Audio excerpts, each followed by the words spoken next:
Hey guys, this is my electrical arc furnace I built, and I just wanted to kind of show you how it worked, and at the end I have some brief footage of me testing it out for the first time. Okay, so if we take a look on the inside here, you can see we have two transformer cores here. There's about 112 wraps of insulated copper wire on the top, and about 18 wraps of thicker insulated copper wire on the bottom. And this is fed by this extension cord. It needs 240 volts, so if you plug each of these into two separate outlets in your house, then you'll get 240 volts, because I connected the hot leads together in here, and that 240 volts runs into here. I got these transformer cores here from just microwaves and stuff that I took apart and ripped the cores out.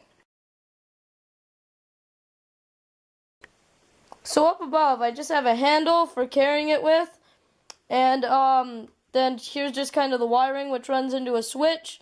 If it's in the middle, then the arc furnace turns on, and if it's at the very far left, then the fan over here to cool it off turns on, and the arc furnace.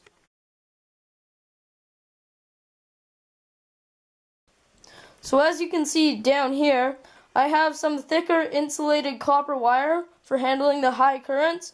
This is 2-gauge wire, and it works very well for this project. And I have them hose clamped on right here to just a simple vice grip, which grabs onto these graphite rods.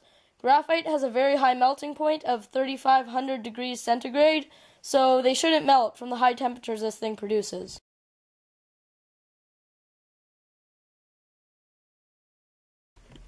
So when these graphite rods right here touch each other, it can pull an arc of about probably half an inch apart, and that arc is extremely hot at 3,000 degrees centigrade. And the first time I tested it, I actually melted the sidewalk a bit, which wasn't good, but anyhow, so now we'll go test it out.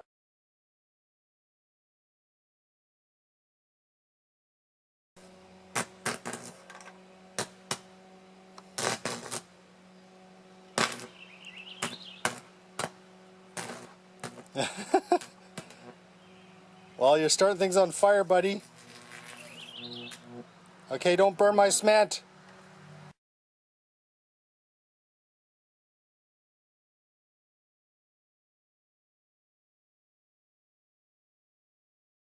Okay. Patchy. Your eyes could be burnt out too. Are you done, Will?